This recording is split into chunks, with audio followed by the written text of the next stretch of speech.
Hello everyone, आपका हमारे YouTube channel teach in Hindi में स्वागत है। आज हम इस वीडियो में समास से संबंधित 50 ऐसे महत्वपूर्ण प्रश्नों की तैयारी करने वाले हैं जो हमेशा किसी न किसी एग्जाम में पूछे गए हैं। आज हम 50 महत्वपूर्ण प्रश्नों के साथ यह सीखेंगे कि समास को कैसे पहचाना जाता है और साथ में समास को पहचानने की ट्रिक भी देखेंगे। इसके पहले की वीडियो में हमने समास के भेद व समास को पहचानने की ट्रिक का विस्तार से अध्ययन किया है, जिसे आप ऊपर आई बटन पर क्लिक करके या डिस्क्रिप्शन बॉक्स में दिए गए लिंक पर जाकर पहले अध्ययन कर लें। उसके बाद आप इन 50 महत्वपूर्ण प्रश्नों के उत्तर सरलतापूर्वक दे पाएंगे। यदि आपने हमारे चैनल टीच इन हिंदी को अभी तक सब्सक्राइब नहीं किया है तो अभी तुरंत सब्सक्राइब जरूर कर लें। चलिए देखते हैं पहला प्रश्न। सबसे पहला प्रश्न है, दो या दो से अधिक शब्दों से मिलकर बने हुए न सार्थक शब्द को क्या कहते हैं? ऑप्शन है संधि, समास, अव्यव, छंद। इसका आंसर होगा समास, क्योंकि दो या दो से अधिक शब्दों से मिलकर बने हुए न सार्थक शब्द समास कहलाते हैं। अब देखते हैं दूसरा प्रश्न। समास का शाब्दिक अर्थ होता है?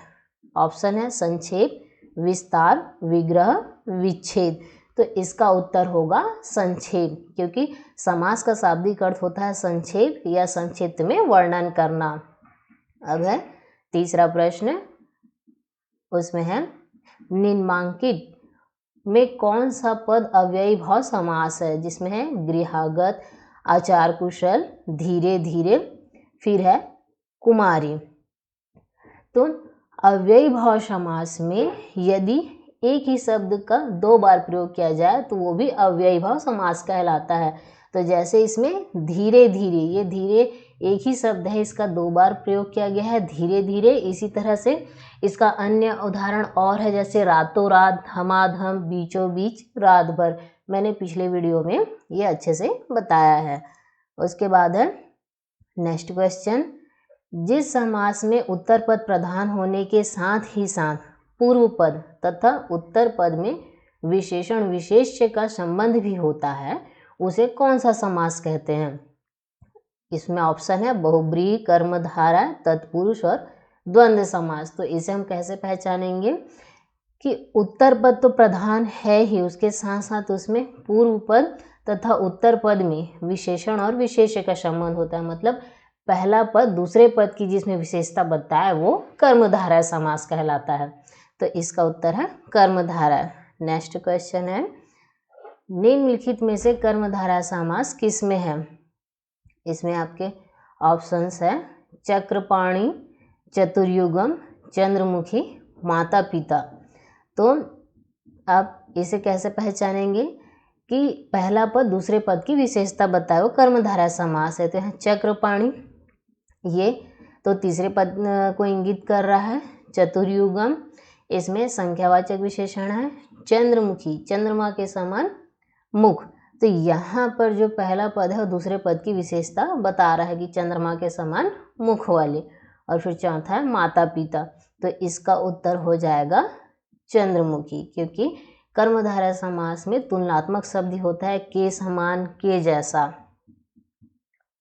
फिर है अगला, जिस समास के दोनों पद अप्रधान होते हैं वहाँ पे कौन सा समास होता है? इसमें ऑप्शंस है द्वंद्व, द्विगु, तत्पुरुष और है बहुब्रीहि। तो इसमें आपको इसका परिभाषा याद रखना होगा कि जिसमें दोनों पद अप्रधान होते हैं और वह किसी तीसरे पद को इंगित करता है तो वो बहुब्रीहि समास कहलाता है। तो इसका उत्तर होगा बहुब्रीहि समास। फिर है जितेंद्रिय में कौन सा समास है? तो पहला ऑप्शन है द्वंद्व, बहुब्रीहि, तत्पुरुष, कर्मधारय। जितेंद्रिय, इसका पहले विग्रह कर लेंगे कि इंद्रियों को जीतने वाला। तो यहाँ पे देखिए ये इसमें दोनों जो पद है वो अप्रधान है, ये किसी तीसरे पद को इंगित कर रहा है, इसलिए इसका आंसर होगा बहुब्रीहि। फिर है देवासुर में कौन सा समास है? ऑप्शन है बहुब्रीहि, कर्मधारय, तत्पुरुष, द्वंद्व। तो यहाँ पे हम देखेंगे, इसका विग्रह कर लेंगे। देवासुर, देव और असुर। तो हमने इसे कैसे पहचाना कि यहाँ पे दोनों पद प्रधान है और जिसमें दोनों पद के बीच में और छिपा रहता है वो द्वंद्व समास कहलाता है। तो यहाँ पे इसका उत्तर होगा द्वंद्व। फिर है देशांतर में कौन सा समास है, या बहुब्रीहि, द्विगु, तत्पुरुष या कर्मधारय। तो इसका विग्रह करेंगे देश का अंतर। यहाँ पे विभक्ति का प्रयोग किया गया है और विभक्ति तत्पुरुष समास में प्रयोग किया जाता है। देश का अंतर तत्पुरुष संबंध कारक, तो इसका उत्तर है तत्पुरुष समास। फिर है दीनानाथ में कौन सा समास है, कर्मधारय, बहुब्रीहि, द्विगु, द्वंद्व। तो इसका विग्रह करेंगे जो दिनों में अनाथ है, या दिनों में जो अनाथ है, तो तुलनात्मक शब्द है और यहाँ पे विशेषण और विशेष्य भी है, तो ये होगा कर्मधारय समास। फिर है मुख दर्शन में कौन सा समास है, द्विगु, तत्पुरुष, द्वंद्व या फिर बहुब्रीहि। तो इसका हम पहले विग्रह करेंगे मुख दर्शन, मुख का दर्शन। का यहाँ पे का कारक विभक्ति का प्रयोग किया गया है जो तत्पुरुष समास में होता है और तत्पुरुष समास के संबंध कारक में, तो यहाँ पे इसका उत्तर होगा तत्पुरुष समास। फिर है कौन सा शब्द बहुब्रीहि समास का सही उदाहरण है, तो यहाँ पे आप कंफ्यूज नहीं होंगे। पहले इसका ऑप्शन देख लेते हैं, निशिदिन, त्रिभुवन, पंचानन, पुरुषसिंह। तो यहाँ पे आपको बहुब्रीहि समास का सही उदाहरण पूछ रहा है। तो बहुब्रीहि समास को हम कैसे जानते हैं कि जिसमें दोनों पद अप्रधान होते हैं और वह किसी तीसरे पद को इंगित करता है। जैसे निशिदिन, इसमें पहला पद प्रधान है। त्रिभुवन, तीन भुवनों का समूह, तो यहाँ देखिए ये पहला पद संख्यावाचक विशेषण है, मतलब ये द्विगु समास होगा। पंचानन, पांच है आनंद जिसकी। पुरुष सिंह, पांच है आनंद जिसके, तो ये इसमें दोनों पद अप्रधान है और किसी तीसरे पद को इंगित कर रहा है कि जिसके पांच आनंद है वो है विष्णु। तो यहाँ पे सबसे सही जो उदाहरण है वो है पंचानन। फिर है निशाचर में कौन सा समास है, अव्ययी भाव, कर्मधारय, नि या बहुब्रीहि। तो निशाचर का हम विग्रह करेंगे तो इसमें होगा जो रात्रि में विचरण करता है, जैसे कि पक्षी या फिर राक्षस, तो ये तीसरे पद को इंगित कर रहा है, इसलिए ये होगा बहुब्रीहि। फिर है चौराहा में कौन सा समास है, चौराहा मतलब चार रास्तों का समूह, बहुब्रीहि, तत्पुरुष, अव्ययी भाव या द्विगु समास। तो जहाँ पे पहला ही पद संख्यावाचक विशेषण हो वो द्विगु समास कहलाता है। तो यहाँ ऑप्शन में देखिए द्विगु दिया हुआ है, तो इसका सही उत्तर होगा द्विगु। फिर है 10 मुख में कौन सा समास है, कर्मधारय, बहुब्रीहि, तत्पुरुष या फिर द्विगु। 10 मुख मतलब 10 है मुख जिसके, अर्थात रावण। तो यहाँ पे आप देखिए कि ये किसी तीसरे पद को इंगित कर रहा है, तो इसका उत्तर होगा बहुब्रीहि समास। फिर है धर्माधर्म में कौन सा समास है, तत्पुरुष, अव्ययी भाव, कर्मधारय या फिर द्वंद्व। तो हम सबसे पहले इसका विग्रह करेंगे। धर्माधर्म का होगा धर्म और अधर्म।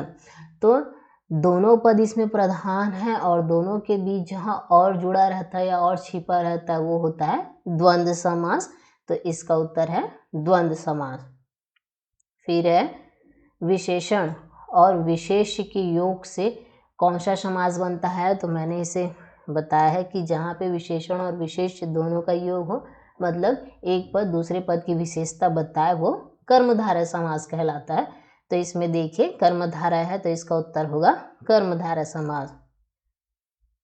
फिर है निम्नलिखित में से एक शब्द में द्विगु समास है, उस शब्द का चयन कीजिए। तो यहाँ पे देखिए ट्रिक आपको क्या लगाना है कि क्वेश्चन में बोल दिया है कि एक शब्द में द्विगु समास है, तो आप तुरंत यहाँ पे अनुमान लगा लीजिए कि द्विगु समास वो होता है जहाँ पे पहला ही पद संख्यावाचक विशेषण हो। तो हम देखते हैं इसमें संख्यावाचक विशेषण किसमें है, आजीवन इसमें तो नहीं है, भूदान में भी नहीं है, सप्ताह मतलब सप्त, यहाँ पे 7 संख्या इसी में दिया हुआ है, तो इसका उत्तर होगा सप्ताह।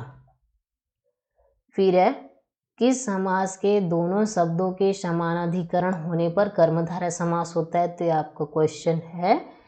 इसमें आपको याद रखना है कि कर्मधारय समास जो होता है वो तत्पुरुष समास से ही बनता है, इसलिए इसका उत्तर होगा तत्पुरुष समास। फिर है किस समास में पूर्व पद प्रधान होता है? तो इसको आपको याद रखना है कि सिर्फ अव्ययी भाव समास में ही पूर्व पद प्रधान होता है। आप देखते हैं ऑप्शन में दिया है तत्पुरुष कर्मधारय अव्ययी भाव द्विगु, तो ये है अव्ययी भाव जिसमें पहला ही पद प्रधान होता है। फिर है द्विगु समास का उदाहरण कौन सा है? तो हम फिर इसमें अनुमान लगा लेंगे कि जहाँ पहला ही पद संख्यावाचक हो वो द्विगु समास होगा। अब देखते हैं अन्वय, ये नहीं है। दिन रात, ये भी नहीं है। चतुरानन, इसमें भी चतुरानन 4 है आनंद, जिसके यहाँ पे हालांकि 4 संख्या है लेकिन ये किसी तीसरे पद को इंगित कर रहा है ना, इसलिए बहुब्रीहि समास। और त्रिभुवन, 3 भुवनों का समूह, तो यहाँ पे सही उत्तर जो है वो त्रिभुवन होगा। इसमें कंफ्यूज नहीं होंगे, जहाँ पे दोनों संख्यावाचक रहे लेकिन जो एक पद अप्रधान होता है और तीसरे पद का इंगित करता है, और द्विगुवाचक जो समास होता है वो सिर्फ पहला पद ही संख्यावाचक विशेषण होता है। तो इससे हम जानेंगे कि द्विगु समास कौन सा है, तो इसका उत्तर होगा त्रिभुवन। फिर है इनमें से द्वंद्व समास का उदाहरण पीताम्बर, नेत्रहीन, चौराहा, रुपया, पैसा। तो द्वंद्व समास को हम कैसे जानते हैं कि जिसमें दोनों पद प्रधान होता है और दोनों पदों के बीच में और जुड़ता है। तो यहाँ देखिए रुपया और पैसा, ये है इसका सही उत्तर। फिर है अव्ययी भाव समास का एक उदाहरण यथाशक्ति का सही विग्रह क्या होगा? आपको यहाँ प्रश्न में ही दे दिया है कि यथाशक्ति अव्ययी भाव समास है। हम इसका विग्रह देखेंगे। जैसी शक्ति, जितनी शक्ति, शक्ति के अनुसार, यथा जो शक्ति, तो इसका सही उत्तर है शक्ति के अनुसार। फिर है पाप पुण्य में कौन सा समास है? कर्मधारय, द्वंद्व, तत्पुरुष या बहुब्रीहि। तो इसका विग्रह करेंगे पाप और पुण्य, तो पाप और पुण्य होगा द्वंद्व समास। फिर है लंबोदर में कौन सा समास है? द्वंद्व, द्विगु, तत्पुरुष या बहुब्रीहि। तो इसका विग्रह करके देखते हैं। लंबोदर, लंबा है उदर जिसका, तो देखिए ये किसी तीसरे पद को इंगित कर रहा है, मतलब लंबा है उदर जिसका, वो कौन है? गणेश। तो ये बहुब्रीहि समास में होता है, तो इसका उत्तर होगा बहुब्रीहि समास। फिर है देश प्रेम में कौन सा समास है? अव्ययी भाव, तत्पुरुष, द्विगु या बहुब्रीहि। तो देश प्रेम, इसका विग्रह करेंगे देश के लिए प्रेम। तो ये के लिए, यहाँ पे कारक विभक्ति के लिए का प्रयोग हुआ है, तो ये संप्रदान कारक, ये तत्पुरुष में होता है, तो ये तत्पुरुष समास होगा। फिर है परमेश्वर में कौन सा समास है? द्विगु समास, कर्मधारय समास, तत्पुरुष समास या अव्ययी भाव समास। तो इसको विग्रह करेंगे ईश्वरों में जो परम, तो यहाँ भी विशेषण और विशेष्य का योग जुड़ा हुआ है और एक पद दूसरे पद की विशेषता बता रहा है, तो ये होगा कर्मधारय समास। फिर है अनायास में कौन सा समास है? नीय, द्वंद्व, द्विगु, अव्ययी भाव समास। तो यहाँ पे जहाँ पे नकारात्मक जैसे शब्द प्रयोग होते हैं वो नीय तत्पुरुष समास कहलाते हैं, तो इसका उत्तर होगा नीय तत्पुरुष समास। इसमें मैंने पिछले वीडियो में बताया है कि इसके पूर्व पद में ही नकारात्मक शब्द प्रयोग होते हैं, जैसे अन, न, गैर, जैसे अधर्म, नाधर्म, अनिष्ट, नाइष्ट, नापसंद। तो इस तरह से ये नीय तत्पुरुष समास होगा। फिर है गौशाला में कौन सा समास है? तत्पुरुष, द्वंद्व, कर्मधारय, द्विगु। तो यहाँ पे गौशाला का विग्रह करेंगे गौ के लिए शाला, तो ये भी के लिए, इसमें कारक विभक्ति जोड़ा है जो सिर्फ तत्पुरुष समास में होता है, तो ये तत्पुरुष समास होगा जो संप्रदान तत्पुरुष समास है। फिर है नवग्रह में कौन सा समास है? द्विगु, तत्पुरुष, द्वंद्व या फिर कर्मधारय। तो आप इसे देखते ही समझ जाएंगे। नवग्रह पहला ही पद संख्यावाचक विशेषण है, तो ये हो जाएगा द्विगु समास। फिर है विद्याहीन में कौन सा समास है? तत्पुरुष, कर्मधारय, बहुब्रीहि या द्विगु। तो इसका हम विग्रह करेंगे विद्या से हीन, मतलब विद्या से अलग से। यहाँ पे भी कारक विभक्ति का प्रयोग किया गया है, जिससे हमें पता चलता है कि तत्पुरुष समास है। लेकिन तत्पुरुष में ये कौन सा समास होगा? अधिकरण नहीं, अपादान समास होगा। अपादान तत्पुरुष समास, क्योंकि ये विद्या से अलग, यहाँ पे अलगाव का भाग हो रहा है कि वो विद्या से अलग है। फिर है कन्यादान में कौन सा समास है? बहुब्रीहि, तत्पुरुष, द्विगु, कर्मधारय। कन्या का दान, इसका विग्रह करेंगे कन्या का दान। क यहाँ पे क कारक विभक्ति का प्रयोग हुआ है, तो इससे पता चलता है कि ये तत्पुरुष समास है और ये संबंध तत्पुरुष समास है। फिर है साग पात में कौन सा समास है? अव्ययी भाव, द्विगु, कर्मधारय या द्वंद्व। तो साग पात का विग्रह करेंगे तो साग और पात, जिससे हम जानते हैं कि ये द्वंद्व समास है। अब है नीलकमल में कौन सा समास है? बहुब्रीहि, तत्पुरुष, कर्मधारय या द्विगु। तो हम इसको कैसे जानेंगे? नीला है जो कमल, तो इसमें भी तुलनात्मक शब्द है और ये एक पद दूसरे पद की विशेषता को बता रहा है, तो वो कर्मधारय समास कहलाता है। फिर है चतुर्भुज में कौन सा समास है? द्वंद्व, बहुब्रीहि, तत्पुरुष या कर्मधारय। तो चतुर्भुज, चार हैं भुजा जिसके अर्थात विष्णु, तो ये तीसरे पद को इंगित कर रहा है, तो इससे हम जान डालेंगे कि ये बहुब्रीहि समास है। फिर है पतझड़। पतझड़ में कौन सा समास है? द्वंद्व समास या बहुब्रीहि समास, द्विगु समास या तत्पुरुष समास। तो पतझड़ मैंने पिछले वीडियो में बहुब्रीहि समास में एक विशेष करके लिखा है, जिसमें पतझड़ है, सिरफिरा, एक तारा, शांत चित, मिठ बोला, दीर्घायु। तो ऐसे कुछ शब्द हैं वो बहुब्रीहि समास के अंतर्गत आते हैं। और यहाँ पतझड़ ये एक मौसम को इंगित कर रहा है, इसलिए बहुब्रीहि समास होगा। फिर है वनवास। वन में वास, इसका विग्रह करेंगे तो में यहाँ पे कारक विभक्ति का प्रयोग किया गया है और कारक विभक्ति में का जो प्रयोग है वो अधिकरण तत्पुरुष में होता है, तो ये तत्पुरुष समास है। फिर है सिरफिरा। सिरफिरा में कौन सा समास है? नीय, बहुब्रीहि, तत्पुरुष या कर्मधारय। जैसे मैंने अभी थोड़ी देर पहले बताया जो पतझड़ है, उसी तरह से सिरफिरा भी है, एक विशेष शब्द के अंतर्गत आता है जो सिर्फ बहुब्रीहि समास के अंतर्गत है ये। फिर है पीताम्बर। पीताम्बर में कौन सा समास है? बहुब्रीहि, द्वंद्व, कर्मधारय, द्विगु। पीताम्बर पीला है अंबर जिसका, तो ये तीसरे पद को इंगित कर रहे, तो ये हो जाएगा बहुब्रीहि समास। फिर है नरोत्तम में कौन सा समास है? कर्मधारय, तत्पुरुष, अव्ययी भाव, द्वंद्व। तो ये होगा, इसका विग्रह करेंगे नरोत्तम। नर में उत्तम, में यहाँ पे कारक विभक्ति का प्रयोग हुआ है, तो कारक विभक्ति का प्रयोग सिर्फ तत्पुरुष समास में होता है और तत्पुरुष समास के ये अधिकरण तत्पुरुष समास में आएगा। फिर है आजन्म शब्द का उदाहरण। अव्ययी भाव समास, तत्पुरुष, द्वंद्व और द्विगु। तो आजन्म शब्द ये अव्ययी भाव समास है, क्योंकि यहाँ पे अव्ययी भाव समास में जो पूर्व पद होता है वो प्रधान होता है। इसका विग्रह करेंगे तो जन्म भर, तो ये इसका उत्तर अव्ययी भाव समास होगा।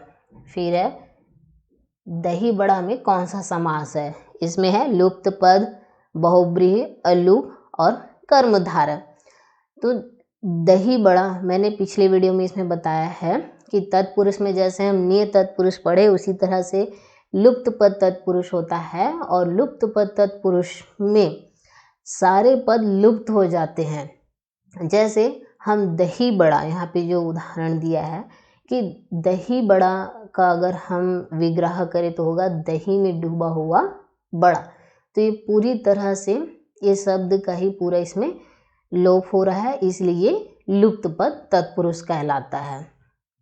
उसके बाद है गगनचुंबी में कौन सा समास है? बहुब्रीहि, अव्ययी भाव, तत्पुरुष या कर्मधारय। तो हम सबसे पहले इसका विग्रह कर लेंगे। गगनचुंबी यानी गगन को चूमने वाला को आपको फिर से आप जान लेंगे कि ये कारक विभक्ति का प्रयोग किया गया है, तो सिर्फ कारक विभक्ति का प्रयोग तत्पुरुष समास में होता है, तो यहाँ पे इसका उत्तर होगा तत्पुरुष। फिर है धक्का मुक्की में कौन सा समास है? कर्मधारय, द्विगु, द्वंद्व या तत्पुरुष। तो इसको विग्रह कर लेंगे धक्का और मुक्की।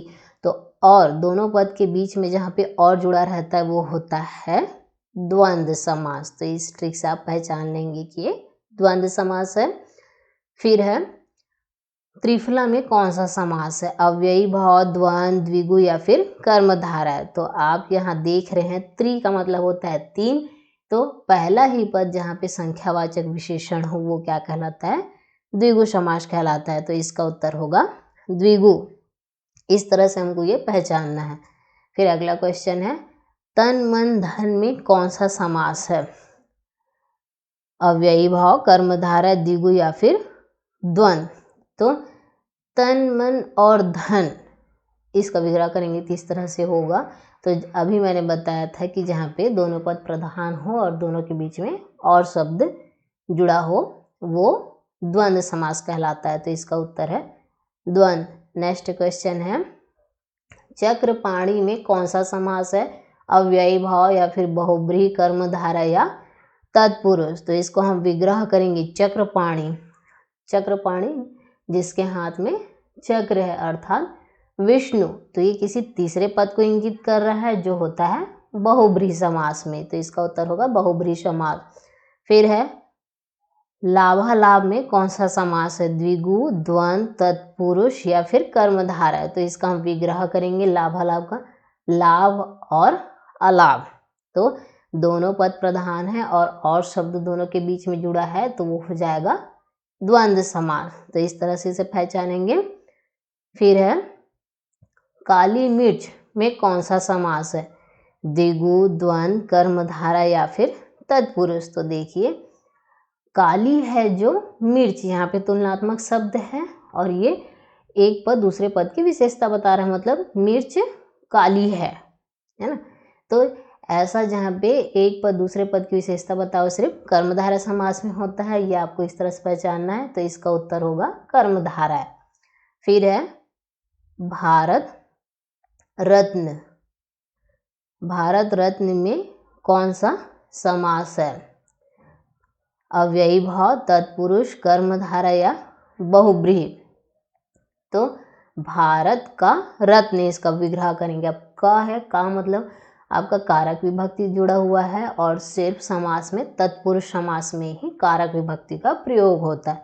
तो इसका उत्तर होगा तत्पुरुष समास। यदि हम इसका प्रकार में जाए कि तत्पुरुष समास में कौन से प्रकार में है, तो का आपका संबंध कारक होता है, इसलिए तत्पुरुष संबंध कारक। इसका उत्तर होगा तत्पुरुष संबंध कारक।